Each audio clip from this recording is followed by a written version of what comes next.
Hello दोस्तों, आप सभी का स्वागत है मेरा यूट्यूब चैनल सुबह स्टडी पे। तो चलिए आज हम लोग जो क्वेश्चन पढ़ेंगे वो रहेगा किरण बुक से, जो कि 6300 प्रीवियस ईयर का जीके जीएस है। तो चलिए शुरू करते हैं। पहला क्वेश्चन हो जाएगा 118 नंबर है। सूची 1 को सूची 2 से मिलान करना है। सिंधु स्थल है और स्थान कहाँ स्थित है।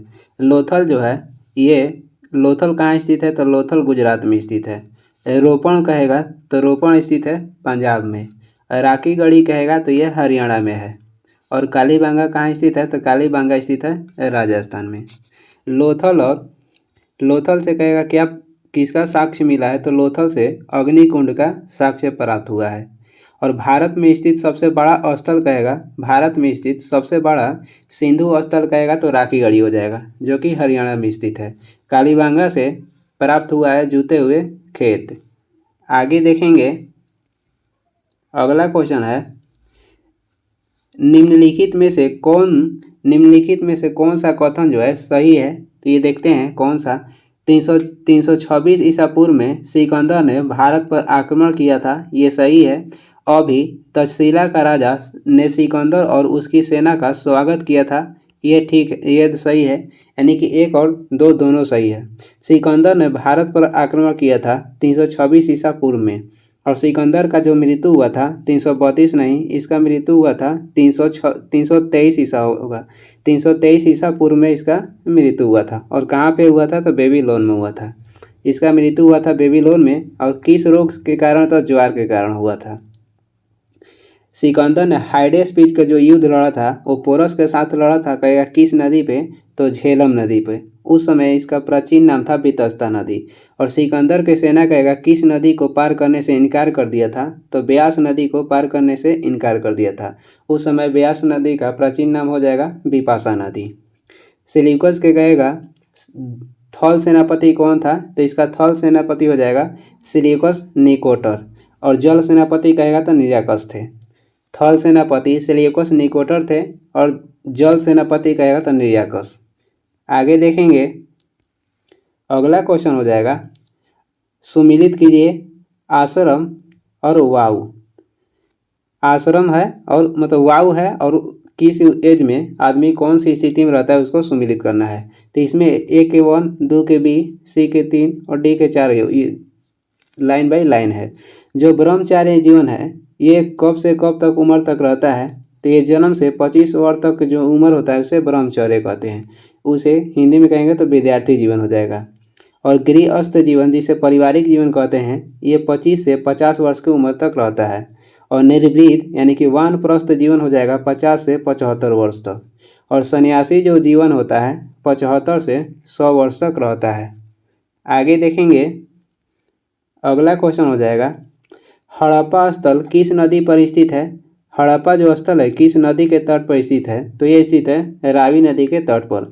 और इसका खोज हुआ था 1921 में। और किसने किया था, तो दयाराम साहनी किए थे।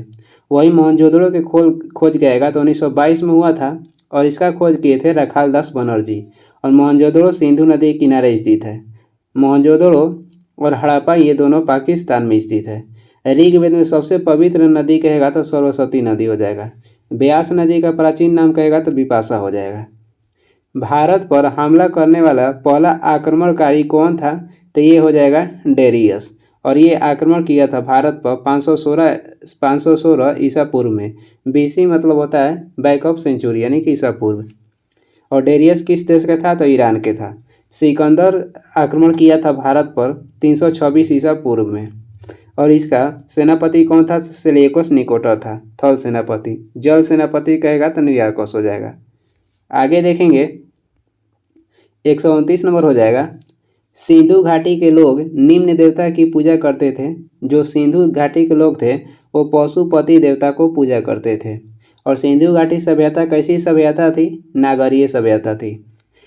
कंबोडिया के जो अंकुरवाट मंदिर है और कहेगा ये किस देवता के लिए प्रसिद्ध है, तो विष्णु देवता के लिए। और इस मंदिर को किसने बनवाया था, सूर्यवर्मन द्वितीय बनवाए थे।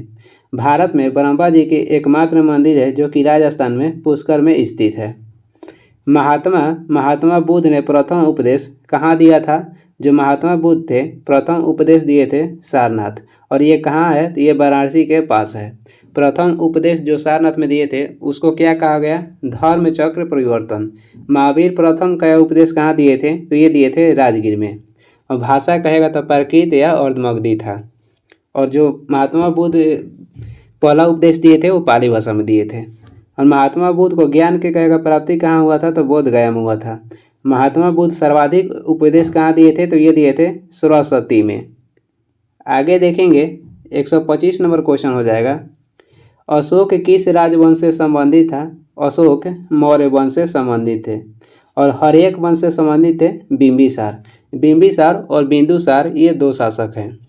बिंबिसार कहेगा तो हर्यक वंश से संबंधित है और ये हर्यक वंश के संस्थापक भी थे। वही बिंदुसार कहेगा तो ये मौर्य वंश के थे और मौर्य वंश के थे, और ये अशोक के पिता थे बिंदुसार।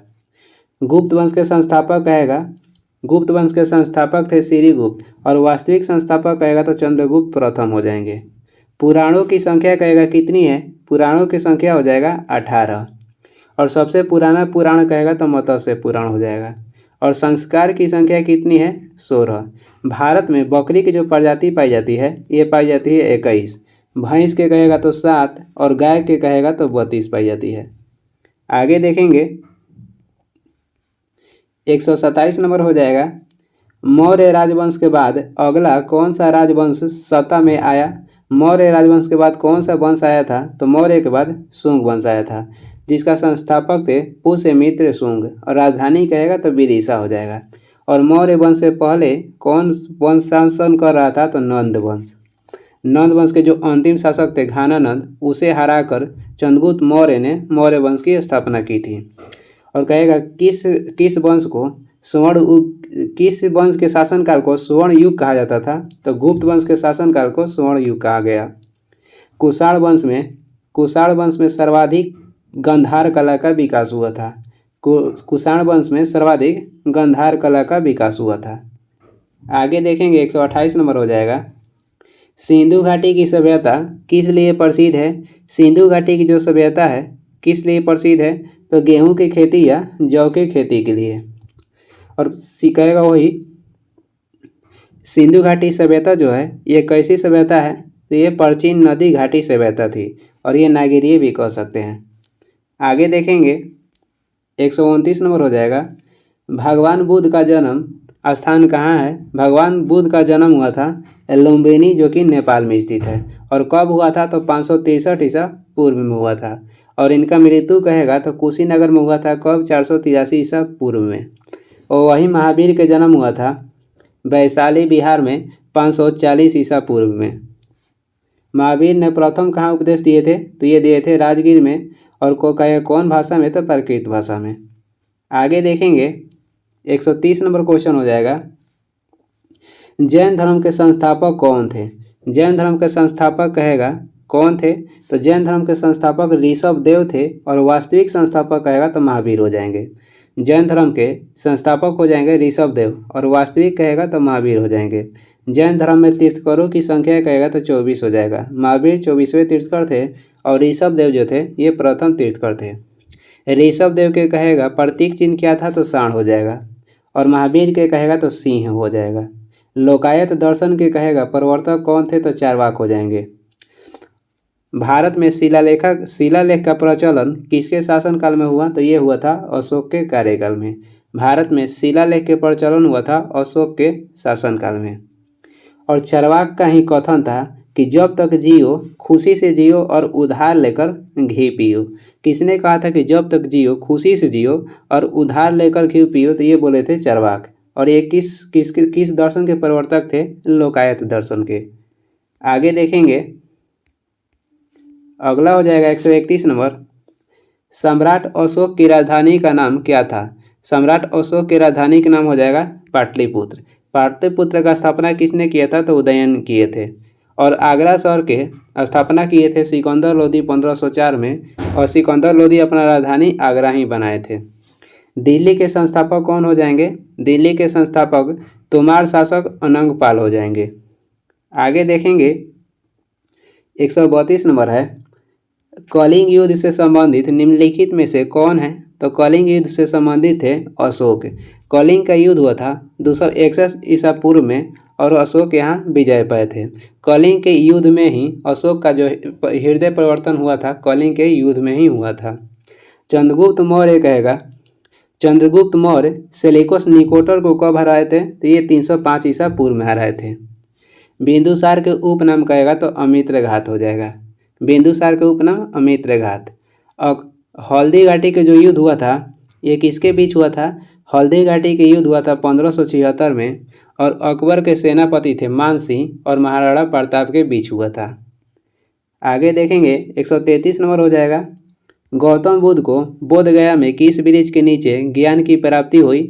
गौतम बुद्ध को बोधि वृक्ष के नीचे ज्ञान की प्राप्ति हुआ था और इस वृक्ष को कहेगा किसने कटवा दिया था? तो शशांक एक शासक था जो कि बोधि वृक्ष को कटवा दिया था और कहेगा ये अपनी किस पीढ़ी का है? तो ये अपनी चौथी पीढ़ी का है। गौतम बुद्ध को ज्ञान की प्राप्ति हुई थी 6 वर्ष के तपस्या के पश्चात और कितने वर्ष की उम्र में? तो 35 वर्ष के उम्र में। आगे देखेंगे 134 नंबर हो जाएगा। मौर्य साम्राज्य में सर्वप्रथम किस शासक की राजधानी पाटलिपुत्र थी?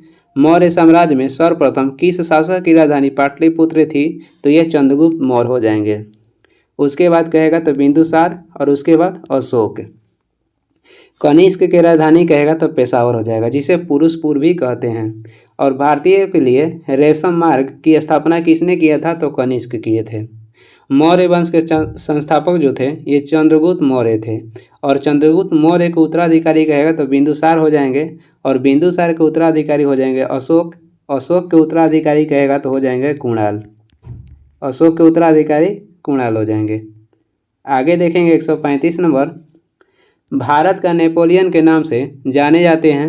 भारत का नेपोलियन कहा जाता है समुद्रगुप्त को और इन्होंने कविराज के उपाधि धारण किए थे। हर्षवर्धन के उपनाम कहेगा तो शिलादित्य हो जाएगा। कनिष्क को दूसरा अशोक कहते हैं और कनिष्क जो थे ये कुषाण वंश के प्रतापी राजा थे। हर्षवर्धन को कहेगा कि हर्षवर्धन को नर्मदा नदी के तट पर किसने हराया था? पुलकेशिन द्वितीय ने हर्षवर्धन को नर्मदा नदी के तट पर हराया था और पुलकेशिन द्वितीय को कहेगा किसने हराया था? तो नरसिंह वर्मन प्रथम हरवाए थे जो कि पल्लव वंश के थे। आगे देखेंगे और चंद्रगुप्त द्वितीय के दरबार में नवरत्नों रहते थे। नवरत्न कहाँ किनके दरबार में रहते थे? चंद्रगुप्त द्वितीय में, जिनमें आर्यभट्ट थे, कालिदास थे और अन्य भी थे। आगे देखेंगे 136 नंबर हो जाएगा। सिंधु घाटी सभ्यता में विशाल स्नानागार किस केंद्र पर था? तो ये मोहनजोदड़ो में था। और सबसे कहेगा सिंधु घाटी के सबसे बड़ा इमारत कौन सा है? तो स्नानागार हो जाएगा और सबसे बड़ा स्थल कहेगा तो मोहनजोदड़ो हो जाएगा। शवों को दफनाने का साक्ष्य कहाँ से प्राप्त हुआ है? तो ये प्राप्त हुआ है हड़प्पा से। लोथल गुजरात में किस नदी के किनारे स्थित है? तो ये स्थित है भोगवा नदी के किनारे स्थित है। 3 मुख वाला देवता का मूर्ति कहाँ से प्राप्त हुआ है? मोहनजोदड़ो से। 3 मुख वाला देवता का चित्र कहाँ से प्राप्त हुआ है? मोहनजोदड़ो का। मोहनजोदड़ो से ये प्राप्त हुआ है। और ये सबसे बड़ा इमारत कहेगा तो मोहनजोदड़ो में स्थित विशाल स्नानागार है। सबसे बड़ा स्थल कहेगा तो मोहनजोदड़ो हो जाएगा। आगे देखेंगे 137 नंबर हो जाएगा। अजंता की चित्रकलाएं किससे प्रेरित है? तो ये प्रेरित है सहानुभूतिशील बुद्ध से। सहानुभूतिशील बुद्ध से। अजंता की जो चित्रकलाएं हैं ये स्थित है महाराष्ट्र में और अजंता के गुफा कहेगा तो गुप्त शासक बनवाए थे। और इसमें किसका वर्णन है? तो जातक जो है जातक का वर्णन है। कहाँ पे? तो अजंता के चित्रकला में। और जातक में गौतम बुद्ध का पूर्व जन्म के बारे में उल्लेख किया गया है। जैन तीर्थकर से संबंधित कौन सा हो जाएगा? तो माउंट आबू के जो पहाड़ी है राजस्थान में ये जैन तीर्थकर से संबंधित हो जाएंगे। महाभारत का युद्ध कहाँ पे हुआ था? तो ये कुरुक्षेत्र में हुआ था और 18 दिन तक चला था ये। आगे देखेंगे 138 क्वेश्चन देखेंगे।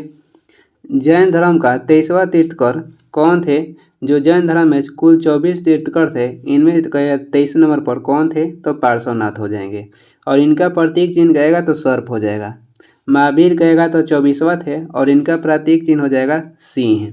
और ऋषभ देव थे प्रथम और इनका प्रतीक चिन्ह कहेगा तो सांड हो जाएगा।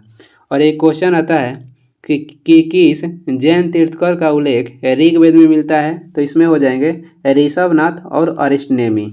और नियमित क्रम से कहेगा तो 22वें तीर्थकर थे और इनका प्रतीक चिन्ह कहेगा तो शंख हो जाएगा। 139 नंबर है, निम्नलिखित में से कौन गुप्त युग के प्रमुख गणितज्ञ और खगोलविदों में से पहला थे? तो ये हो जाएंगे आर्यभट्ट। पहला बोल रहा है तो आर्यभट्ट हो जाएगा। वैसे बारहमिहिर भी खगोल शास्त्र के ही प्रवर्तक थे। पाणिनि ये संस्कृत व्याकरण के रचनाकार थे। और शल्य चिकित्सक कहेगा पिता तो सुश्रुत हो जाएंगे। शून्य का आविष्कार किसने किया था? तो आर्यभट्ट किए थे। आगे देखेंगे 140 नंबर हो जाएगा, कथा साहित्य सागर के लेखक कौन थे? कथा साहित्य सागर के लेखक हो जाएंगे सोमदेव, जो कि किस भाषा में लिखे थे? तो संस्कृत भाषा में। गीत गोविंद के लेखक कौन हो जाएंगे? तो गीत गोविंद के लेखक हैं जयदेव, और ये किसके दरबार में रहते थे? तो लक्ष्मण सेन के। ऋतु संहार के लेखक हो जाएंगे कालिदास, और ये रहते थे चंद्रगुप्त द्वितीय के दरबार में। महाराजा धीराज की उपाधि अपनाने वाला प्रथम गुप्त शासक कौन था?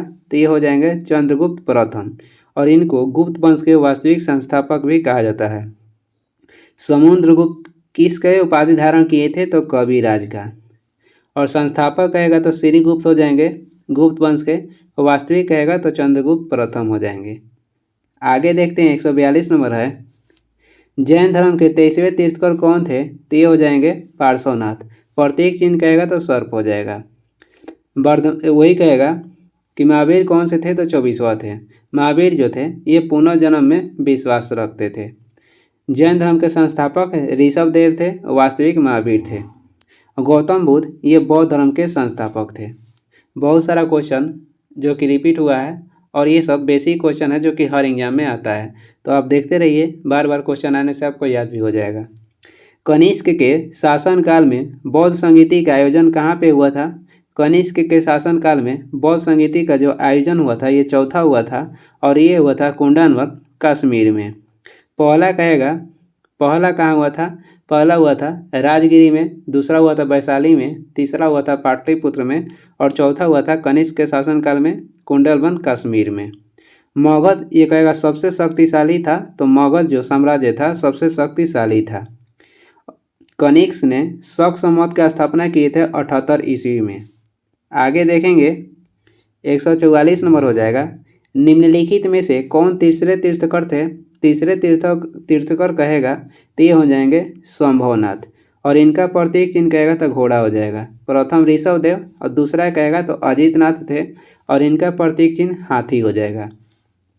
आगे देखेंगे 145 नंबर क्वेश्चन है, निम्नलिखित में से कौन मानव जीवन के सभी दुखों के नाश के लिए अष्टांगिक मार्ग की सलाह देते हैं? तो ये देते हैं गौतम बुद्ध। और वर्धमान महावीर का संबंध कहेगा तो जैन धर्म से हो जाएगा। और जैन धर्म में ईश्वर के मान्यता नहीं था। जैन धर्म में ईश्वर की मान्यता नहीं था, कर्म के मान्यता था, यानी कर्म के सिद्धांत के मान्यता था, और ईश्वर का मान्यता नहीं था। गायत्री मंत्र की रचना किसने किया था? गायत्री मंत्र की रचना किए थे विश्वामित्र, और ये ऋग्वेद के 3रा मंडल में इसका उल्लेख किया गया है। और कहेगा किसको समर्पित है? तो ये सावित्री को समर्पित है। आगे देखेंगे अगला क्वेश्चन हो जाएगा 146 नंबर, कारकोट राजवंश का संबंध निम्नलिखित में से किस इतिहास से था? तो कारकोट वंश ये जम्मू कश्मीर पर राज्य करता था। इसका संस्थापक कहेगा तो दुर्लभ वर्धन हो जाएंगे। इसका संस्थापक कहेगा तो दुर्लभ वर्धन हो जाएंगे। बिहार किसके लिए प्रसिद्ध है? तो ये बौद्ध बिहार के लिए। गुजरात विजय के उपलक्ष्य में अकबर ने किसका निर्माण करवाए थे? तो फतेहपुर सीकरी का। लोथल किस नदी के निकट स्थित है? लोथल भोगवा नदी के तट पर स्थित है, और वहाँ यहाँ से क्या प्राप्त हुआ? तो डाकवाड। कालीबांगा किस नदी किनारे स्थित है? तो घग्गर नदी के किनारे, और ये राजस्थान में है। वही रोपड़ किस नदी किनारे हो जाएगा? तो रोपड़ स्थित है सतलज नदी के किनारे, हड़प्पा रावी नदी के किनारे स्थित है। रोपड़ सतलज नदी किनारे, हड़प्पा रावी नदी के, और लोथल भोगवा नदी के, और कालीबांगा कहेगा तो घग्गर नदी के। और वही लोथल से डाकवाड का साक्ष्य भी प्राप्त है। 148 नंबर हो जाएगा, प्राचीन भारत में निष्क क्या था? प्राचीन भारत में जो निष्क था ये स्वर्ण मुद्रा था। और गाय के लिए ऋग्वेद में किस शब्द का उल्लेख किया गया है? तो ये अघन्य शब्द का। गुप्त काल में जो प्रचलित चांदी के सिक्का था उसका क्या नाम था? तो रूपक। गुप्त काल में चांदी के प्रचलित सिक्का को क्या कहा जाता था? तो रूपक कहा जाता था। वही सोने के सिक्का कहेगा तो दिनार हो जाएगा। आगे देखेंगे 149 नंबर हो जाएगा। 4 बौद्ध संगीतियों का आयोजन नीचे दिए गए स्थानों पर हुआ था। इन्हें कालक्रम के अनुसार व्यवस्थित करके कूट के आधार पर सही उत्तर का चयन करें। जो 4 बौद्ध संगीति हुआ था आपको बताना है कि पहले कहाँ कहाँ हुआ था। पहले हुआ था राजगिरी में, उसके बाद हुआ था वैशाली में, उसके बाद पाटलिपुत्र और उसके बाद कुंडनवन जम्मू कश्मीर में। इसका ट्रिक होता है राबे पाक। राजगिरी, वैशाली, पाटलिपुत्र, कुंडनवन, कश्मीर। और किसके शासन काल में हुआ था? तो इसका ट्रिक है आकाक। पहला हुआ था अजातशत्रु के कार्य में, और दूसरा हुआ था कालाशोक के कार्यकाल में, तीसरा हुआ था अशोक के कार्यकाल में, और चौथा जो हुआ था कनिष्क के कार्यकाल में हुआ था। और किसके अध्यक्षता में? महाकश्यप, साबाकामी, मोगलीपुत्तीस और लास्ट जो था वसुमित्र के, ये वसुमित्र के अध्यक्षता में हुआ था। चौथा आगे देखेंगे 150 नंबर हो जाएगा। कौटिल्य एक खाली स्थान थे, यानी कौटिल्य किसके प्रधानमंत्री थे? तो कौटिल्य जो थे ये चंद्रगुप्त मौर्य के प्रधानमंत्री थे। आर्यभट्ट किसके दरबार में रहते थे? आर्यभट्ट और कालिदास कहेगा तो चंद्रगुप्त द्वितीय के नवरत्नों में से एक थे। डायमेसियस जो थे किसके शासनकाल में भारत आए थे? तो अशोक के शासनकाल में। हरिसेन किसके दरबारी कवि थे? हरिसेन समुद्रगुप्त के दरबारी कवि थे। गौतम बुद्ध ने धर्म चक्र प्रवर्तन कहाँ से आरंभ किया? तो ये किए थे सारनाथ से। और किस भाषा में दिए थे? तो पाली भाषा में। महावीर अपना प्रथम उपदेश दिए थे राजगीर में, और किस भाषा में? अर्धमगधी या प्राकृत भाषा में। गौतम बुद्ध को जो ज्ञान के प्राप्ति हुआ था वो प्राप्त हुआ था बोधगया से, फाल्गु नदी किनारे, जिसे ऋजुपालिक नदी भी कहा जाता है। सर्वाधिक कहेगा गौतम बुद्ध उपदेश कहाँ दिए थे? ये दिए थे सरस्वती में। आगे देखेंगे 152 नंबर हो जाएगा। सिंधु घाटी की सभ्यता के निम्नलिखित स्थलों में से कौन सा गुजरात में स्थित है? तो ये जो लोथल है ये गुजरात में भोगवा नदी के किनारे स्थित है। कालीबांगा स्थित है राजस्थान में, रोपण स्थित है पंजाब में, और बनवाली स्थित है हरियाणा में। बनवाली से क्या प्राप्त हुआ था? तो जो मिट्टी के बना हुआ हल का साक्ष्य प्राप्त हुआ, ये बनवाली हरियाणा से हुआ था। जैन धर्म के प्रथम तीर्थकर कौन थे? तो ये हो जाएंगे ऋषभदेव। चंद्र प्रभु कहेगा तो ये 8वें तीर्थकर थे। महावीर हो जाएंगे 24वें, पार्श्वनाथ हो जाएंगे 23वें। आगे देखेंगे 154 नंबर हो जाएगा। महावीर का जन्म कहाँ हुआ था? महावीर का जो जन्म हुआ था ये हुआ था कुंडग्राम, वैशाली, बिहार में। महावीर का जन्म हुआ था कुंडग्राम, वैशाली, बिहार में। कब हुआ था? 540 ईसा पूर्व में। और बुद्ध का जन्म हुआ था लुम्बिनी, नेपाल में 563 ईसा पूर्व में। बचपन में कहेगा कि जो गौतम बुद्ध का बचपन है कहाँ पे बीता था? तो ये बीता था कपिलवस्तु, और जो इनके पिता थे सुशोधन यहीं के राजा थे। गौतम बुद्ध के कहेगा गौतम बुद्ध की मृत्यु कहाँ हुआ था? तो कुशीनगर में 483 ईसा पूर्व में। महावीर की मृत्यु कहेगा तो पावापुरी में हुआ था 468 ईसा पूर्व में। अब से देख लीजिए, गौतम बुद्ध का जन्म हुआ लुम्बिनी, नेपाल 563 ईसा पूर्व, और इनका मृत्यु हुआ था कुशीनगर 483 ईसा पूर्व।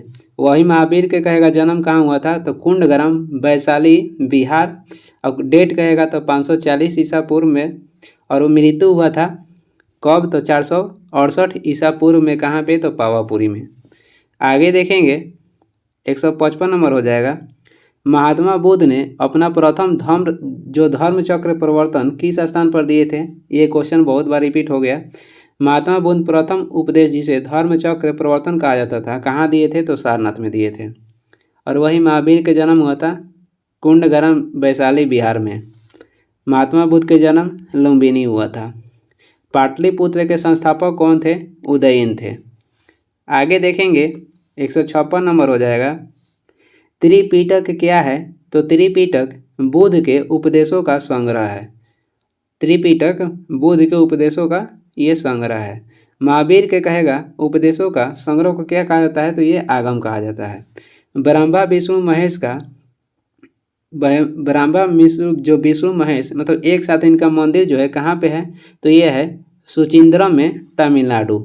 ब्रह्मा विष्णु महेश का एक साथ कहेगा कि मंदिर कहाँ पे है? तो सुचिंद्रम, तमिलनाडु में। आगे देखेंगे 157 नंबर हो जाएगा, गौतम बुद्ध ने किस स्थान पर निवारण प्राप्त किया। मतलब गौतम बुद्ध का मृत्यु कहाँ पे हुआ था, तो ये हुआ था कुशीनगर में। कब, तो 483 ईसा पूर्व में। प्रथम उपदेश दिए थे सारनाथ में, जन्म हुआ था 563 ईसा पूर्व में लुम्बिनी नेपाल में। सर्वाधिक उपदेश दिए थे सरस्वती में। आगे देखेंगे 158 नंबर हो जाएगा, प्राचीन भारत में किस वंश का शासनकाल स्वर्ण युग कहा जाता है। तो ये जो गुप्त काल के शासनकाल को प्राचीन भारत का स्वर्ण युग कहा जाता है। जो जैन धर्म का सर्वाधिक विस्तार कहेगा किसके किसके शासनकाल में हुआ, चंद्रगुप्त मौर्य के शासनकाल में जैन धर्म का सर्वाधिक विस्तार हुआ था। और मौर्य वंश के जो अशोक शासन, मौर्य वंश के शासक थे अशोक, तो मौर्य वंश के सर्वाधिक विस्तार किए थे अशोक, यानी कि मौर्य वंश का सर्वाधिक विकास हुआ अशोक के शासनकाल में। जैन धर्म का सर्वाधिक विकास हुआ था चंद्रगुप्त मौर्य के शासनकाल में। और जो चंद्रगुप्त मौर्य थे अंतिम में जैन धर्म स्वीकार लिए थे। और उनको कौन कहेगा कि जैन धर्म की शिक्षा किसने दिया था, तो ये दिए थे भद्रबाहु। मनुस्मृति थी, ये सबसे पुरानी स्मृति थी। मनुस्मृति की रचना की गई थी शुंग काल में। चोल वंश के संस्थापक कहेगा तो विजाले हो जाएंगे। और इनकी राजधानी कहेगा तो तंजौर या तंजावुर है। गुप्त काल में सर्वाधिक विकास किसका हुआ था, धर्म, विज्ञान, और धर्म का विकास हुआ था और विज्ञान का विकास हुआ था। इसीलिए इसे प्राचीन भारत का स्वर्ण युग कहा जाता है। प्राचीन संख्या दर्शन में किसका महत्वपूर्ण योगदान है। प्राचीन जो संख्या दर्शन है इसमें किसका महत्वपूर्ण योगदान है, तो ये कपिल के, यानी कि सांख्य दर्शन के प्रवर्तक कपिल हो जाएंगे। न्याय दर्शन के प्रवर्तक कहेगा तो गौतमी हो जाएंगे या गौतम। लोकायत दर्शन के प्रवर्तक थे चरवाक। और नागार्जुन को क्या कहा जाता था, नागार्जुन को भारत का आइंस्टीन कहा जाता था। नागार्जुन को भारत का आइंस्टीन कहा जाता है। और ये किसके दरबार में थे, तो कनिष्क के दरबार में। आगे देखेंगे 160 नंबर हो जाएगा, भारतीयों के लिए महान सिल्क मार्ग किसने आरंभ कराया था।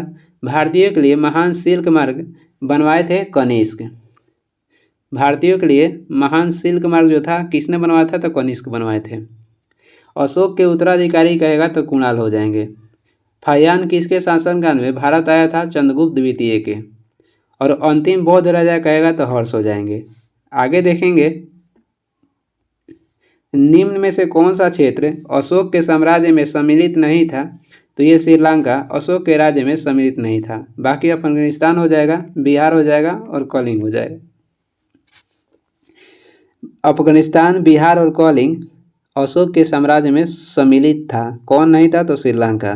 श्रीलंका में बौद्ध धर्म के प्रचार करने के लिए जो अशोक थे किसको विदा किए थे, तो अपने पुत्र महेंद्र को और अपनी पुत्री कहेगा तो संघमित्रा को।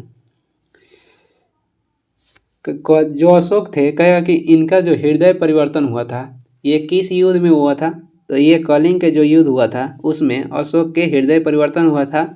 और कलिंग का युद्ध हुआ 261 ईसा पूर्व में। आगे देखेंगे, आगे हो जाएगा 162 नंबर, मेगास्थनीज की पुस्तक का नाम क्या है। मेगास्थनीज की पुस्तक का नाम हो जाएगा इंडिका। और इसमें किसका व्याख्या किया गया है, चंद्रगुप्त मौर्य के शासन के बारे में। लिविंग एन एरा पुस्तक के लेखक कहेगा तो डीपी मिश्रा हो जाएंगे। इंडिया डिवाइडेड पुस्तक के लेखक हो जाएंगे Rajendra Prasad. A passage to India कहेगा पुस्तक के लेखक तो EM फोस्टर हो जाएंगे। और एक और क्वेश्चन आता है कि ए पैसेज टू इंग्लैंड पुस्तक के लेखक कौन है, तो नीरज सिंह चौधरी। जो विदेश वाला है उसका लेखक हो जाएंगे इंडिया के, और जो इंडिया वाला है उसका लेखक हो जाएंगे विदेश। ए पैसेज टू इंडिया पुस्तक के लेखक कहेगा तो EM फॉरेस्टर हो जाएंगे। और ए पैसेज टू इंग्लैंड पुस्तक के लेखक नीरज सिंह चौधरी हो जाएंगे। ईसा पूर्व 6ठी सदी में विश्व की प्रथम गणतंत्रात्मक व्यवस्था कहाँ थी, तो ये हो जाएगा एथेंस यूनान में। और पहला का एक डायरेक्ट क्वेश्चन कहेगा कि पहला गणतंत्र गणराज्य कौन था, तो ये हो जाएगा वैशाली, जिसका स्थापना किया गया था लिच्छवी द्वारा। आगे देखेंगे 164 नंबर है, किस देवता के लिए ऋग्वेद में पुरंदर शब्द का प्रयोग किया हुआ है। ऋग्वेद में पुरंदर जो शब्द है किस देवता के लिए प्रयोग हुआ है, तो ये प्रयोग हुआ है इंद्र के लिए। और इंद्र जो थे किसके देवता थे, युद्ध और वर्षा के। और ऋग्वेद में इंद्र के लिए कितने ऋचाएँ की रचना की गई है? ऋग्वेद में इंद्र के लिए 250 ऋचाओं की रचना की है। अग्नि के लिए कहेगा कितने ऋचाओं की रचना की गई है ऋग्वेद में? तो 200। समुद्र के देवता कहेगा तो वरुण हो जाएंगे। वनस्पति के देवता कहेगा तो ये सोम हो जाएंगे। और देवता एवं मनुष्य के बीच संबंध किसका है? तो अग्नि का जो संबंध है, अग्नि देवता का संबंध देवता एवं मनुष्य के बीच है। निम्नलिखित में से किसे मृतकों का टीला के नाम से जाना जाता है? मृतकों का टीला के नाम से जाना जाता है मोहनजोदड़ो को। राखीगढ़ी कहाँ पे स्थित है? ये हरियाणा में स्थित है और ये सिंधु सभ्यता के सबसे बड़ा स्थल है जो कि भारत में है। भारत में सिंधु सभ्यता के सबसे बड़ा स्थल कहेगा तो राखीगढ़ी हो जाएगा जो कि हरियाणा में स्थित है। और वैसे कहेगा सिंधु सभ्यता का सबसे बड़ा स्थल तो मोहनजोदड़ो हो जाएगा। शवों का दफनाने का साक्ष्य प्राप्त हुआ है हड़प्पा से। और लोथल और कालीबांगा से अग्निकुंड का साक्ष्य प्राप्त हुआ है। लोथल और कालीबांगा से अग्निकुंड का साक्ष्य प्राप्त हुआ है। 166 नंबर हो जाएगा। हड़प्पा सभ्यता स्थल लोथल स्थित है। हड़प्पा सभ्यता स्थल जो लोथल है कहाँ पे स्थित है? तो ये गुजरात में भोगवा नदी के किनारे है। रोपण स्थित है पंजाब में सतलज नदी के किनारे। कालीबांगा स्थित है घग्गर नदी के किनारे राजस्थान में। भीमबेटका की गुफाएं कहाँ स्थित है? तो ये सबसे पुरानी गुफा है और ये स्थित है रायसेन मध्य प्रदेश में। भीमबेटका की जो गुफा है कहाँ स्थित है? तो रायसेन मध्य प्रदेश में। पचमढ़ी को सतपुड़ा की रानी कहा जाता है। पचमढ़ी पर्वत को किसको रानी कहा जाता है? तो सतपुड़ा की रानी हो जाएगा पचमढ़ी पर्वत। सबसे पुरानी गुफा कहेगा तो ये हो जाएगा भीमबेटका। और इसका संबंध कहेगा तो महाभारत के जो 5 पांडव थे ये भीम के नाम पे रखा गया है। आगे देखेंगे 168 नंबर है। भारत छोड़ो आंदोलन का नेतृत्व किया गया था। तो भारत छोड़ो आंदोलन का नेतृत्व किए थे महात्मा गांधी ने। और कब हुआ था? 8 या 9 अगस्त 1942 में। महात्मा गांधी इसी में नारा दिए थे करो या मरो का। वल्लभ भाई पटेल का संबंध कहेगा तो बारदोली सत्याग्रह से हो जाएगा जो कि 1928 में हुआ था। और सरदार वल्लभ भाई पटेल को सरदार की जो उपाधि दिया गया था ये बारदोली सत्याग्रह में ही दिया गया था, बारदोली के महिलाओं द्वारा और महात्मा गांधी के कहने पर। भीमराव अंबेडकर प्रारूप समिति के गठन किए थे 29 अगस्त। प्रारूप समिति गठन हुआ था 29 अगस्त 1947 को। और जवाहरलाल नेहरू किससे जुड़े थे? तो व्यक्तिगत जो आंदोलन हुआ था 1940 में उसमें जवाहरलाल नेहरू को दूसरा व्यक्ति चुना गया था। महात्मा गांधी को भारत छोड़ो आंदोलन में जो आंदोलन हुआ था उस समय गिरफ्तार करके कहाँ रखा गया था? आगा खां पैलेस पुणे में। आगे देखेंगे 169 नंबर हो जाएगा। भुवनेश्वर और पुरी के मंदिर किस शैली में निर्मित है? भुवनेश्वर और पुरी के जो मंदिर है ये नागर शैली में स्थित है। जो उत्तर भारत में मंदिर बनाया गया था ये नागर शैली में बनाया गया था और जो दक्षिण भारत में बनाया गया था वो बनाया गया था द्रविड़ शैली में। और मध्यकाल में जो मंदिर बना है वो बना है बेसर शैली में। भुवनेश्वर के जो पुरी के मंदिर है ये किस देवता को प्रसिद्ध है? जगन्नाथ, जिसे कृष्ण भी कहा जाता है। और भुवनेश्वर के पुरी के मंदिर को बनवाए थे गंग वंश के शासक अनंत वर्मन ने। और वहीं पर स्थित है कोणार्क के सूर्य मंदिर जिसे बनवाए थे नरसिंह देव प्रथम। और कोणार्क के सूर्य मंदिर के अन्य नाम ब्लैक पैगोडा भी है। आगे देखेंगे 170 नंबर हो जाएगा। अशोक के प्रस्तर अभिलेख किसका प्रतीक है? तो अशोक के जो प्रस्तर अभिलेख है ये प्रशासन का प्रतीक है। अशोक के भाब्रू अभिलेख में अशोक ने भाब्रू अभिलेख में सोय को मगध का राजा बताया था। अशोक का नाम कहेगा किस शिलालेख में अशोक मिलता है? अशोक का नाम अशोक ही मिलता है मौस्की शिलालेख और गुर्जरा शिलालेख में। मौस्की शिलालेख कहेगा तो कर्नाटक में है और गुर्जरा शिलालेख कहेगा तो मध्य प्रदेश में है। किस अभिलेख में अशोक ने सोय को मगध के राजा बताया? तो ये भाब्रू हो जाएगा। और अशोक का नाम कहेगा अशोक किस शिलालेख में मिलता है? तो ये हो जाएगा मौस्की और गुर्जरा में। मौस्की कर्नाटक में है, गुर्जरा मध्य प्रदेश में है। आगे देखेंगे 171 नंबर क्वेश्चन हो जाएगा। जोते हुए खेत का प्रमाण सिंधु सभ्यता के किस स्थल से मिला है? तो ये मिला है जोते हुए खेतों का प्रमाण मिला है कालीबांगा से। और कालीबांगा और लोथल से क्या प्राप्त हुआ है? तो अग्निकुंड का साक्ष्य प्राप्त हुआ है। लोथल ये सिंधु घाटी सभ्यता के बंदरगाह भी था। एक ही कब्र में 3 कंकाल का दफन होने का साक्ष्य कहाँ से प्राप्त हुआ है? तो ये दैमाबाद महाराष्ट्र से। सिंधु सभ्यता के पूर्वी स्थल कहेगा तो आलमगीरपुर हो जाएगा, जो कि उत्तर प्रदेश के मेरठ में स्थित है। आगे देखेंगे 172 नंबर हो जाएगा। निम्नलिखित में कौन एक उपनिषद के उदय का अत्यधिक उपयुक्त कारण है? निम्नलिखित में कौन एक उपनिषद के उदय का अत्यधिक उपयुक्त कारण है? तो ये हो जाएगा समांतवाद, और ये भारतीय दर्शन का मूल स्रोत भी है। भारतीय दर्शन का मूल स्रोत क्या हो जाएगा? तो उपनिषद। उपनिषद का अन्य नाम वेदांत भी हो जाएगा। उपनिषद की कुल आपसे संख्या पूछेगा तो 108 हो जाएगा, और मूल उपनिषद की संख्या 13 है। आगे देखेंगे 173 नंबर हो जाएगा। सिंधु घाटी की सभ्यता की अधिकतर मुहरें निर्मित होती है, तो यह निर्मित हुई है सेलखंडी से। और सिंधु घाटी कहेगा कितनी साल पुरानी है? तो लगभग 2500 ईसा पूर्व पुरानी है। सिंधु घाटी में जो मुहर मिलता था वो आयताकार या वर्गाकार आकार के था। आगे देखेंगे 174 नंबर हो जाएगा। गौतम बुद्ध ने धर्म चक्र प्रवर्तन कहाँ से आरंभ किए थे? तो ये किए थे सारनाथ से। और किस भाषा में? तो पाली भाषा में। जो गौतम बुद्ध प्रथम उपदेश दिए थे, जिनका धर्म चक्र प्रवर्तन भी कहा जाता है, वो कहेगा कितने शिष्यों के दिए थे? तो यहाँ पे उनको 5 शिष्य को ये उपदेश दिए थे। महावीर प्रथम उपदेश दिए थे राजगीर से। गौतम बुद्ध को ज्ञान की प्राप्ति हुआ था बोध गया से, और गौतम बुद्ध सर्वाधिक उपदेश दिए थे सरस्वती में। 175 नंबर क्वेश्चन हो जाएगा। सूती वस्त्र के साक्ष्य कहाँ से प्राप्त हुआ है? तो ये प्राप्त हुआ है मोहनजोदड़ो से। सूती वस्त्रों का साक्ष्य प्राप्त हुआ है मोहनजोदड़ो से, और मोहनजोदड़ो को पुराना नियोजित शहर भी कहा जाता है। कलीबांगा के खोज किए थे अमलानंद घोष। हड़प्पा के खोज कहेगा तो दयाराम शाह ने किए थे, और लोथल के खोज किए थे रंगनाथ राव ने। मगध की आरंभिक राजधानी कौन सी थी? मगध की जो आरंभिक राजधानी थी ये थी गिरिब्रिज, और बाद में इसकी राजधानी बनाया गया था राजगिरी में। बाद में इसकी राजधानी कहाँ बनाया गया था? राजगिरी में। और वही अंग की राजधानी कहेगा, अंग की राजधानी हो जाएगा चंपा। उत्तर भारत का सबसे शक्तिशाली कहेगा साम्राज्य कौन सा था? उत्तर भारत के सबसे सर्वाधिक शक्तिशाली राज्य या साम्राज्य कहेगा तो मगध हो जाएगा। आगे देखेंगे 177 नंबर हो जाएगा।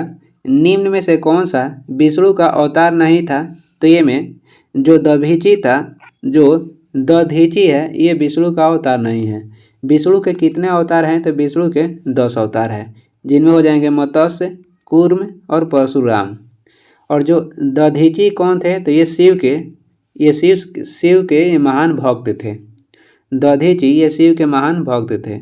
आगे देखेंगे 178 नंबर क्वेश्चन हो जाएगा। हड़प्पा के लोग किस धातु का उपयोग नहीं जानते थे? तो ये लौह धातु का उपयोग ये नहीं जानते थे। हड़प्पा जो सभ्यता था ये कांस्य युगीन सभ्यता था। लोहा का उपयोग हुआ है वैदिक काल में। तंजौर के राजराजेश्वर शिव मंदिर का निर्माण किसने करवाया था? तंजौर के जो राजराजेश्वर शिव मंदिर है इसका निर्माण करवाए थे राजराज प्रथम ने। चोल काल का सर्वाधिक जो विस्तार हुआ था यह राजेंद्र प्रथम के शासनकाल में हुआ था। चोल वंश के संस्थापक कहेगा तो विजयालय हो जाएगा। आगे देखेंगे 180 नंबर क्वेश्चन हो जाएगा। चंद्रगुप्त मौर्य चंद्रगिरी पर्वत स्वर्णगेला किस जैन संत के साथ गया था?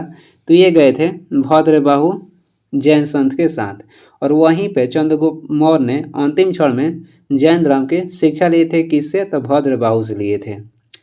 स्थूल भद्र कहेगा तो जब ह्वेनसांग नालंदा विश्वविद्यालय में अध्ययन कर रहे थे तो उस समय नालंदा विश्वविद्यालय के कुलपति कौन थे? तो ये थे स्थूल भद्र थे। ह्वेनसांग नालंदा विश्वविद्यालय में जब अध्ययन कर रहे थे तो नालंदा विश्वविद्यालय के कुलपति कौन थे? तो स्थूल भद्र थे। और ह्वेनसांग आए थे हर्षवर्धन के कार्यकाल में। गौतम बुद्ध को ज्ञान की प्राप्ति कहाँ हुआ था? ये तो बहुत बार आ गया। गौतम बुद्ध को ज्ञान की प्राप्ति हुआ था बोध गया में। 6 वर्ष तपस्या के बाद गौतम बुद्ध गिरि त्याग किए थे 29 वर्ष की उम्र में, और 6 वर्ष तपस्या करने के बाद इनको 35 वर्ष की उम्र में ज्ञान की प्राप्ति हुई। पटना शहर की स्थापना किए थे शेरशाह सूरी 1541 में। पाटलिपुत्र के कहेगा स्थापना किसने किया था, तो उदयन किए थे। आगे देखेंगे 182 नंबर हो जाएगा।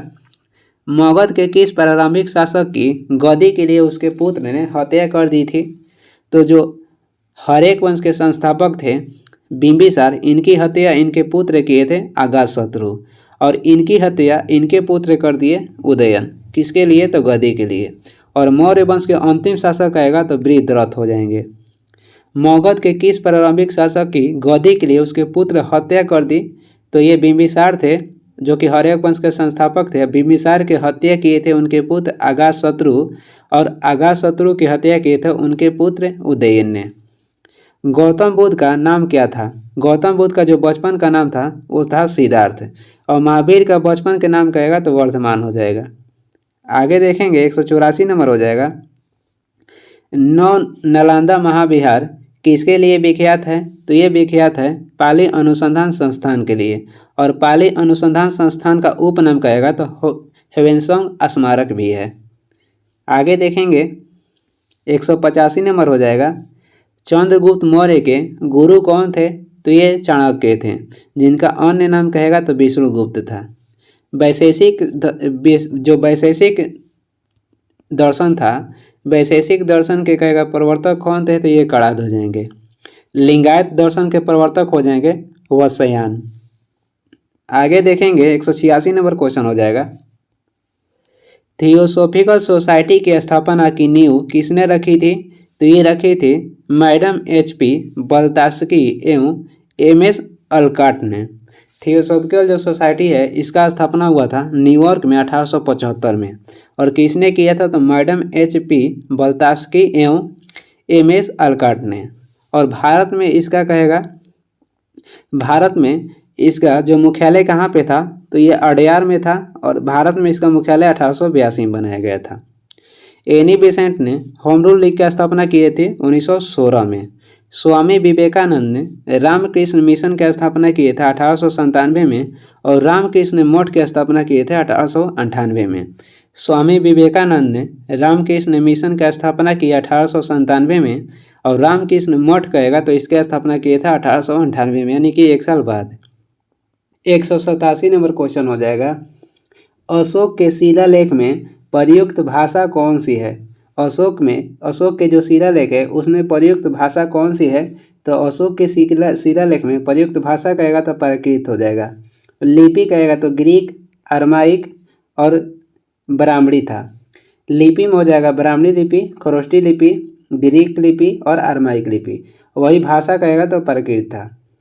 जो गौतम बुद्ध उपदेश देते थे वो पाली भाषा में देते थे, और जो आर्य की भाषा कहेगा कौन सी थी, आर्य की जो भाषा थी ये संस्कृत थी। आगे देखेंगे 188 नंबर है। अश्व घोष ने निम्न में से किस पुस्तक की रचना की थी, अश्व घोष की पुस्तक का नाम हो जाएगा सूत्र अलंकार, और वही महाविभाषा सूत्र पुस्तक के लेखक वसुमित्र हो जाएंगे। अमर कोश पुस्तक के लेखक हो जाएंगे अमर सिंह। वही बृहद कथा मंजरी के लेखक हो जाएंगे क्षेमेंद्र। बृहद कथा मंजरी के पुस्तक के लेखक क्षेमेंद्र हो जाएंगे। 189 नंबर देखेंगे। सम्राट अशोक के शाहबाजगढ़ी शिलालेख की भाषा निम्न में से कौन सी है, यहाँ भाषा नहीं होगा लिपि। सम्राट अशोक के शाहबाजगढ़ी शिलालेख की लिपि कहेगा कौन सी है, तो ये हो जाएगा खरोष्टी लिपि। शाहबाजगढ़ी और मानसेरा जो अभिलेख है शिलालेख, ये खरोष्टी लिपि में लिखा गया था, और इसका भाषा कहेगा तो प्राकृत हो जाएगा। लिपि कहेगा तो खरोष्टी, भाषा हो जाएगा प्राकृत। और ग्रीक भाषा में कौन सा शिलालेख अशोक का ग्रीक भाषा से प्राप्त हुआ है, तो जो अफगानिस्तान के शिलालेख है वो ग्रीक भाषा में लिखा गया था। शाहबाजगढ़ी और मानसेरा शिलालेख खरोष्टी लिपि में लिखा गया था। आगे देखेंगे 190 नंबर हो जाएगा। शक समोद का प्रारंभ किया गया था। शक समोद के प्रारंभ किए थे कनिष्क 78 ईस्वी में, और शक समोद के आधारित प्रथम महीना कहेगा तो चैत हो जाएगा, और अंतिम महीना कहेगा तो फागुन हो जाएगा। मौर्य काल में पथ विभाग के प्रमुख को कहा जाता था, तो इसे एग्रोनोमाई कहा जाता था। और जो वजन एवं माप तोल करते थे उसको अध्यक्ष के क्या बोलते हैं, तो पौतवाध्यक्ष।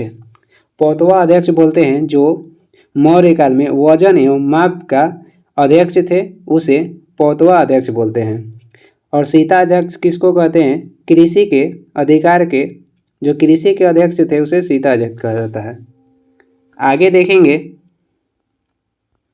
192 नंबर हो जाएगा, द्रविड़ वैष्णव तंत्र को क्या कहा जाता था। द्रविड़ वैष्णव तंत्र को अलवार कहा जाता था। अलवार किसके उपासक थे, अलवार जो थे ये विष्णु के उपासक थे और इनकी संख्या कहेगा तो 12 हो जाएगा।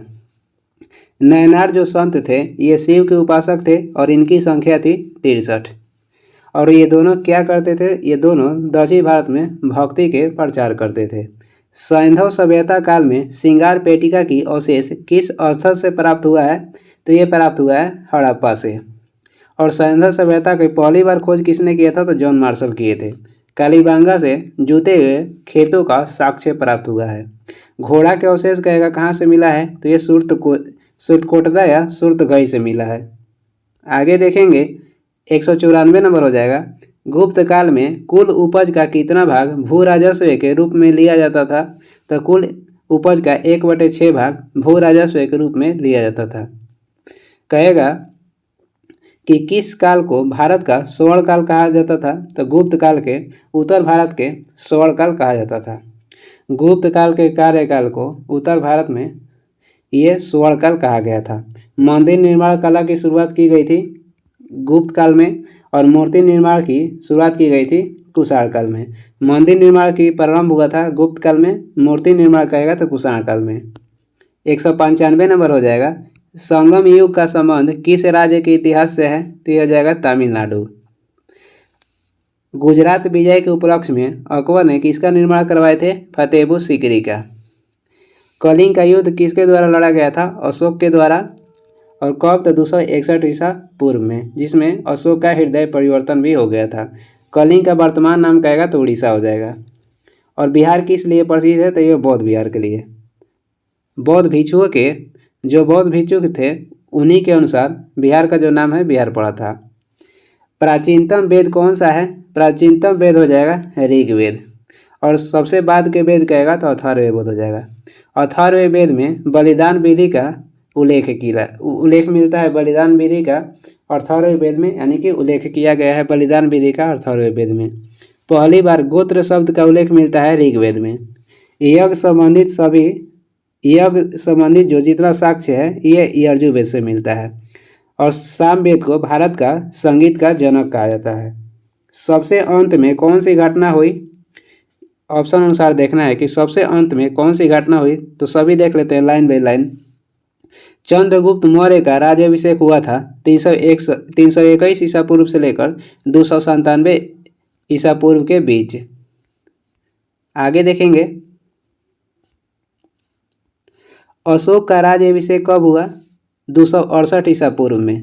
मेगासनीज का आगमन कब हुआ था, 302 ईसा पूर्व से लेकर 288 ईसा पूर्व के बीच। और मेगासनीज चंद्रगुप्त मौर्य के शासनकाल में भारत आए थे। अशोक की कलिंग विजय कब हुआ, 261 ईसा पूर्व, तो इसमें सबसे बाद में हुआ था कलिंग का विजय। आगे देखेंगे महात्मा बुद्ध ने महापरिनिर्वाण प्राप्त किए थे कहाँ पे, तो कुशीनगर में। और कब, यानी कि महात्मा बुद्ध का मृत्यु कब हुआ था, 483 ईसा पूर्व में। जन्म हुआ था लुम्बिनी में 563 ईसा पूर्व में। इनको ज्ञान की प्राप्ति हुआ था बोध गया में फाल्गु नदी किनारे, जिसे ऋजुपालिक नदी भी कहा जाता है। प्रथम उपदेश दिए थे सारनाथ में। आगे देखेंगे 199 नंबर हो जाएगा, कौन सा जनपद 6ठी एवं 4ठी शताब्दी ईसा पूर्व के मध्य सबसे शक्तिशाली महाजनपद था, तो ये हो जाएगा मगध।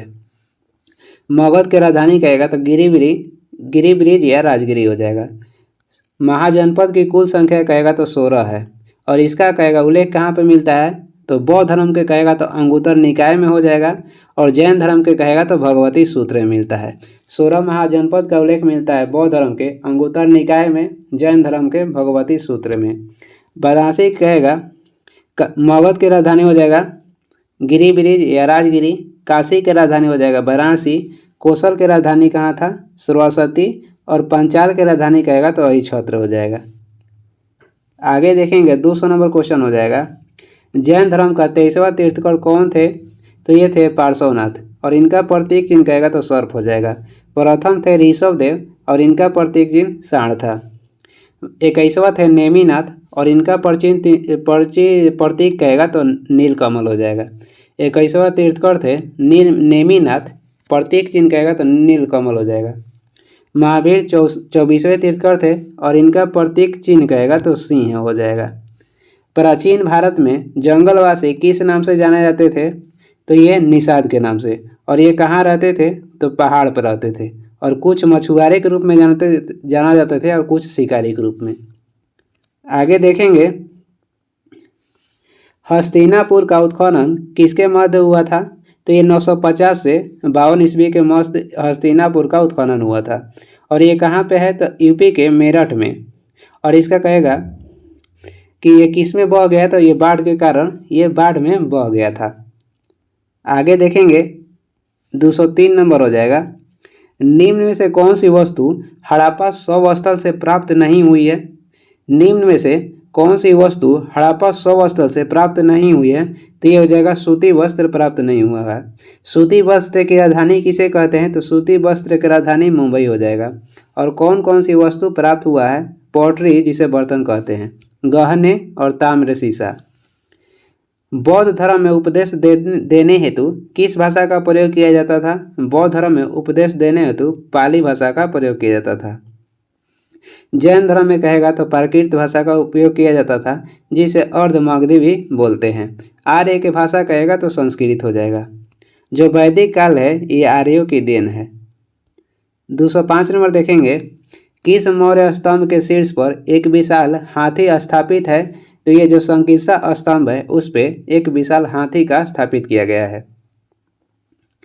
और कहेगा कि सारनाथ में जो स्तंभ है उस पे किसका उल्लेख किया गया है? तो बैल, हाथी, घोड़ा और शेर का। सारनाथ में स्तंभ जो है उस पे बैल का उल्लेख है, हाथी का है, घोड़ा का है और शेर का है। आगे देखेंगे 206 नंबर हो जाएगा। कौन सी पुस्तक बिंदुसार को एक अभिभिक्त क्षत्रिय वर्णित करती है? कौन सी पुस्तक बिंदुसार को एक अभिषिक्त क्षत्रिय वर्णित करता है? तो ये हो जाएगा दिव्यवादन। कौन सी पुस्तक है? तो दिव्यवादन है। अर्थशास्त्र पुस्तक में राजनीति के बारे में उल्लेख किया गया है, यानी इसका संबंध हो जाएगा राजनीति से, जिसका लेखक थे चाणक्य। इंडिका पुस्तक के लेखक हो जाएंगे मेगास्थनीज और इसमें चंद्रगुप्त मौर्य के शासन के बारे में उल्लेख किया गया है। राजत रंगड़ी पुस्तक के लेखक हो जाएंगे कलहड़ और इसमें जम्मू कश्मीर के इतिहास के बारे में बताया गया है। 207 नंबर क्वेश्चन हो जाएगा। इलाहाबाद स्तंभ अभिलेख की 21वीं पंक्ति में आर्यवर्त के कितने शासकों का जिक्र किया गया है? तो 9 शासकों का। और जो इलाहाबाद का स्तंभ है इसका संबंध हो जाएगा समुद्रगुप्त से। और समुद्रगुप्त कहेगा इलाहाबाद के प्रस्ती अभिलेख के लेखक कौन थे? तो इनके दरबार में रहते थे हरिसेन। ये इलाहाबाद स्तंभ प्रस्ती के लेखक हैं। और समुद्रगुप्त के जो इलाहाबाद स्तंभ है वहाँ पर किस मुगल शासक का उल्लेख मिलता है? तो जहांगीर का। आगे देखेंगे 208 नंबर हो जाएगा। किसने तर्क दिया है कि गुप्त और उत्तरातर गुप्त काल में धन अर्थव्यवस्था में पतन दिखता था? तो ये दिए थे RS शर्मा। किसने तर्क दिया है कि गुप्त और उत्तरोत्तर गुप्त काल में धन अर्थव्यवस्था में पतन दिखता है? तो RS शर्मा दिए थे। सर्वाधिक सोने के सिक्के जारी किए थे किसने? तो गुप्त शासक। सर्वाधिक सोने के सिक्के जारी किए गुप्त शासक। और शुद्ध सोने के सिक्के जारी किए थे कुषाण शासक। और पहली बार सोने के सिक्के कहेगा किसने जारी किया था? तो हिंद यूनानी ने। पहली बार सोने के सिक्के जारी किए हिंद यूनानी। शुद्ध कहेगा तो कुषाण, सर्वाधिक कहेगा तो गुप्त। आगे देखेंगे 209 नंबर हो जाएगा। भूमि अनुदान किन्हें दिए थे? भूमि अनुदान किन्हें दिए गए थे जो शाही दरबार से जुड़े हुए थे? तो ये हो जाएगा ब्राह्मण। और ब्राह्मण पर भी कर किस सल्तनत काल के शासक लागू किया था? यानी ब्राह्मण पर भी कर किस सल्तनत काल के शासक लागू किए थे? तो ये थे फिरोज शाह तुगलक। भूदान आंदोलन से कौन जुड़े थे? तो विनोबा भावे। और ये कब हुआ था? ये हुआ था तेलंगाना में 1951 में। आगे देखेंगे 210 नंबर हो जाएगा। महात्मा बुद्ध द्वारा अपना प्रथम प्रवचन यानी कि धर्म चक्र प्रवर्तन कहाँ दिया गया था? सारनाथ में। और ये किसके नज़दीक है? वाराणसी के। सांची का स्तूप का संबंध किससे है? तो अशोक से हो जाएगा। बोध गया में कहेगा कि महात्मा बुद्ध के ज्ञान की प्राप्ति कहाँ हुआ था? रिजुपालिक नदी के तट पे पीपल वृक्ष के नीचे, जिसे बोधि वृक्ष भी कहा जाता है, जिसको कटवा दिए थे शशांक। 211 नंबर हो जाएगा। गौतम बुद्ध को कहाँ ज्ञान की प्राप्ति हुआ? गौतम बुद्ध को ज्ञान की प्राप्ति हुआ था बोध गया में। सबसे जो बड़ा रबर डैम बना है भारत में, वो बना है बोध गया में। नेपाल एक ऐसा देश है जो कभी गुलाम नहीं हुआ था। पटना उच्च न्यायालय गठन कब किया गया था? 1916 में। मगध के किस प्रारंभिक शासक की गद्दी के लिए उसके पुत्र ने हत्या कर दी थी? तो ये बिंबिसार के पुत्र थे अगाशत्रु, और अगाशत्रु की हत्या उनके पुत्र उदयन ने किए थे। बिंबिसार हर्यक वंश के संस्थापक थे। मौर्य वंश के अंतिम शासक कहेगा तो बृहद्रथ हो जाएंगे। 213 नंबर क्वेश्चन है, अपने महानिवारण से पहले बुद्ध ने अंतिम उपदेश कहाँ दिए थे? तो ये दिए थे कुशीनगर में, और यहीं पे इनका मृत्यु हो गया था, यानी कि महानिवारण हो गया था 483 ईसा पूर्व में। और कहेगा कि महात्मा बुद्ध किस कुल के थे? तो ये शाक्य कुल के थे, शाक्य वंश या शाक्य कुल के थे। आगे देखेंगे 214 नंबर हो जाएगा। गौतम बुद्ध का नाम क्या था? गौतम बुद्ध का जो बचपन के नाम था क्या था? तो ये हो जाएगा सिद्धार्थ। और महावीर के बचपन के नाम कहेगा तो वर्धमान हो जाएगा। महावीर किस कुल के थे? तो महावीर थे क्षत्रिय कुल के। गौतम बुद्ध कहेगा तो शाक्य कुल के। गौतम बुद्ध ने भिक्षु सभा की स्थापना कहाँ पे किए थे? तो ये किए थे कपिल वस्तु में। आगे देखेंगे 215 नंबर हो जाएगा। नालंदा महाविहार किसके लिए विख्यात है? तो ये विख्यात है पाली अनुसंधान संस्थान के लिए, और इसका उपनाम या अन्य नाम कहेगा तो ह्वेनसांग स्मारक भी है। महावीर किस कुल के थे? क्षत्रिय कुल के। ह्वेनसांग जब नालंदा विश्वविद्यालय में अध्ययन कर रहा था उस समय वहाँ के कुलपति कौन थे? तो शिलभद्र थे। आगे देखेंगे 216 नंबर हो जाएगा। चंद्रगुप्त मौर्य के गुरु कौन थे? चाणक्य, जिनका अन्य नाम विष्णुगुप्त भी है। वैशेषिक है, वैशेषिक दर्शन के प्रवर्तक कौन थे? तो ये हो जाएंगे कणाद। वैश्विक या वैशेषिक दर्शन के प्रवर्तक कणाद हो जाएंगे। लिंगायत दर्शन के प्रवर्तक कहेगा तो वत्सायन हो जाएंगे। जैन धर्म का सर्वाधिक विकास कहेगा किसके काल में हुआ? तो चंद्रगुप्त मौर्य के काल में जैन धर्म का सर्वाधिक विकास हुआ था। 217 नंबर हो जाएगा। अशोक के शिलालेखों में प्रयुक्त भाषा कौन सी है? भाषा कहेगा तो प्राकृत हो जाएगा। लिपि कहेगा तो ब्राह्मणी, अरमाइक, खरोष्टी, ये सब हो जाएगा। गौतम बुद्ध जो थे किस भाषा में उपदेश देते थे? तो पाली भाषा में। आर्य की जो भाषा था यह संस्कृत था। आगे देखेंगे 218 नंबर हो जाएगा।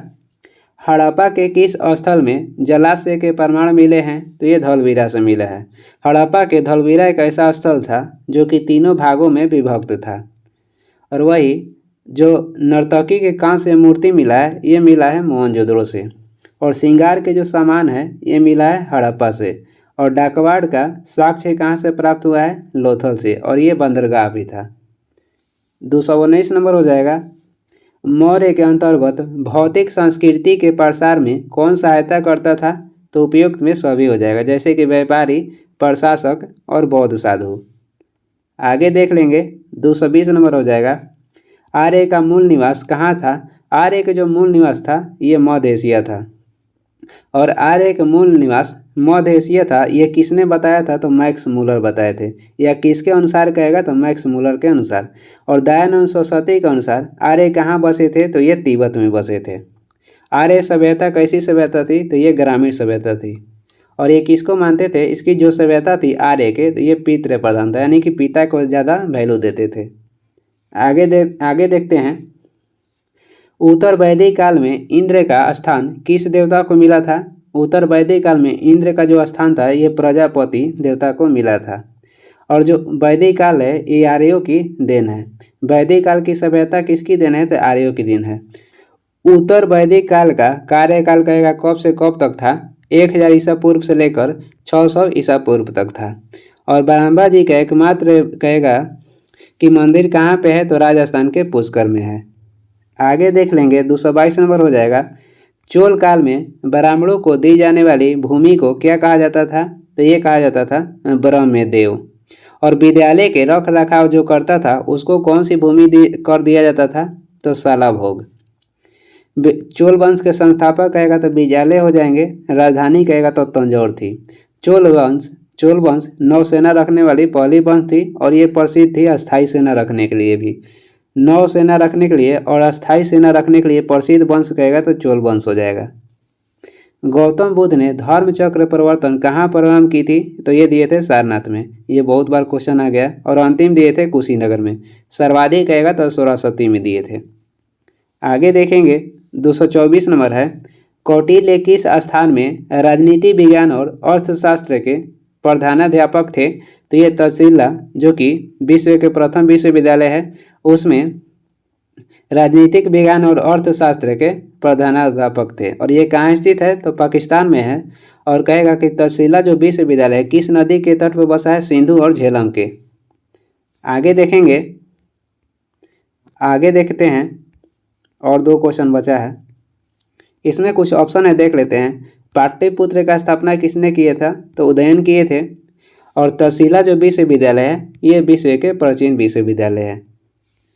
225 नंबर हो जाएगा। ऐतिहासिक दक्षिणापथ नामक क्षेत्र का विस्तार है। ऐतिहासिक जो दक्षिणापथ नामक क्षेत्र है उसका विस्तार आपको बताना है। तो इसका विस्तार हो जाएगा विंध्याचल पर्वत श्रेणी से कृष्ण नदी के मध्य। ऐतिहासिक दक्षिणापथ नामक क्षेत्र का विस्तार है विंध्याचल पर्वत श्रेणी से कृष्णा नदी के मध्य। नर्मदा और ताप्ती नदी के बीच कौन सी पर्वत है, तो ये सतपुड़ा है। नीलगिरी पर्वत पर पूर्वी घाट और पश्चिमी घाट का मिलन होता है। ये इस वीडियो का लास्ट क्वेश्चन था। और वीडियो को लास्ट तक देखने के लिए धन्यवाद। वीडियो पसंद आ रहा है तो लाइक कर दीजिएगा और चैनल पर नए हैं तो सब्सक्राइब भी कर दीजिए। और इसका PDF चाहिए तो टेलीग्राम का लिंक दिया गया है डिस्क्रिप्शन में, वहाँ से ज्वाइन कर लीजिए। या टेलीग्राम पे सर्च भी कर सकते हैं सुबह स्टडी। कुछ सुझाव या सलाह देना है तो कमेंट करके ज़रूर बताएं। Thank you.